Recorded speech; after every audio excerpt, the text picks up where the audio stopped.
بشير شهوات بما ودائما متألق بشير أيضا الحاكم. سعدت مساء. ربما تكون هذه الموضوعة تضعنا أمام مسؤولية حذرة إذا ما يطرح من يوجد الداعي يخص مبدع عراقي له بصمة واضحة. وقبل أن أبدأ ببعض الملاحظات التي دونتها، في ربيع 2007 كنا في البصرة في ملتقى السيار. حينها كان الأستاذ الدكتور العباس علوان لفظ من مكانه وقال: كيف لبحوث لا تدرس شوقي كريم. ذكر المستشفى شوقي كان في جامعة البصرة، فيعني تحدث هو بشكل شفاهي عن الأستاذ شوقي، فكانت له أيضا مرجعيات، وكانت بعض النقاط التي أراد الإشارة إليها إلى أن هذه الشخصية الروائية أو الثقافية لابد الوقوف عندها. ولكن الوقوف عند شخصية تستعيد الميثولوجيا وتستعيد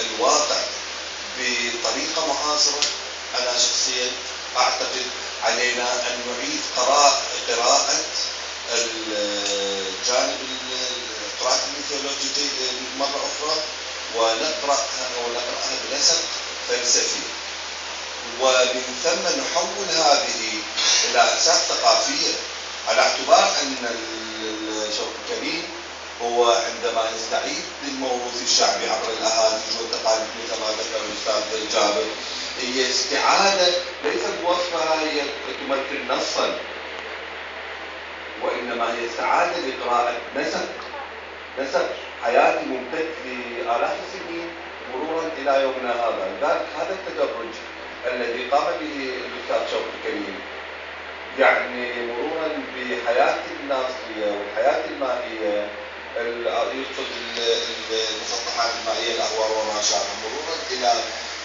سكنه الثورة وحياة أجواء الثورة. هذه تحتاج إلى أن نحول هذا المنهج قراءة ما يقدمه شوقي إلى نسق ثقافي، على اعتبار أن المسكوت عنه أو ما لم يطرح هو نسق يجب الوقوف عنده ومن ثم تطبيقه ومن ثم العمل عليه. لكن أنا استوقفت عندي عدة نقاط. أيضا ذكرت مقولة لتودوروف عندما يقول: رؤية السارد هي ملائمة لكل خطاب تشخيصي. إذا خلص، إذا عندنا مبدع وإذا حول الواقع إلى نص، لكن أن يكون هناك مع جزء احترامي للأستاذ جابر أن يكون هناك خلط بالمناهج مثل ما أشار صديقي بشير، هذه يعني يجب أن الوقوف عندها، على اعتبار أن باشلر عندما استخدم الماء بالماء والأحلام ليس بوصفه ثيمة هي متداولة، وإنما بوصف الماء حالة ظاهراتية تمر عبر مراحل توظيفية.